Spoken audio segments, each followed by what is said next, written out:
তেল গরম হয়ে গেছে, এবার নিলাম 4টা শুকনা ঝাল। শুকনা ঝাল আমার কিন্তু খুব ভালো লাগে, বিশেষ করে মাছ ভাজার সাথে।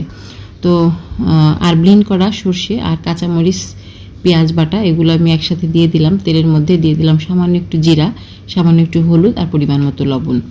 এবার দিয়ে খুব ভালো করে কষাই নিব, দিব সামান্য একটু পানি। পানি দিয়ে আবার ভালো করে কষাই নিব। কষানো হয়ে গেলে দিব ঝোলের পানি। ঝোলের পানি দিয়ে আমি এবার দিয়ে দেব আমার ইলিশ মাছটা। এবার খুব ভালো করে নেড়ে চেলে মিডিয়াম আঁচে আমি মাছটা রান্না করে নেব, একদম মাখা মাখা করে নেব। আর এই যে দেখেন আমার কিন্তু মাছ রান্না কমপ্লিট। ইলিশ মাছ হচ্ছে সবচেয়ে সহজ রান্না, সবচেয়ে মজাদার এবং খুব সহজ। তো যাই হোক, রান্নাটা কিন্তু কমপ্লিট হয়ে গেছে। একদম মানে খুব দারুণ একটা সেন্ট আসতেছে, মনে হচ্ছে একদম আসলেই খুব মজার টাটকা ইলিশ। কারণ দোকানদার যখন আমি মাছটা আনছি তখনই বলছে যে আপা খেয়ে দেখেন, একদম বরিশালের ইলিশ, আপনি খেলেই বুঝবেন, যেহেতু আপনারা বরিশালের ইলিশ কেনেন। আসলেই একদম টাটকা, মাছটা ছোট হলেও প্রচুর স্বাদ। আর সাথে ছিল বোম্বাই মরিচ, যেটা আপু পাঠাইছে। তো বোম্বাই মরিচেও কিন্তু অনেক ঝাল আর অনেক ঘ্রাণ।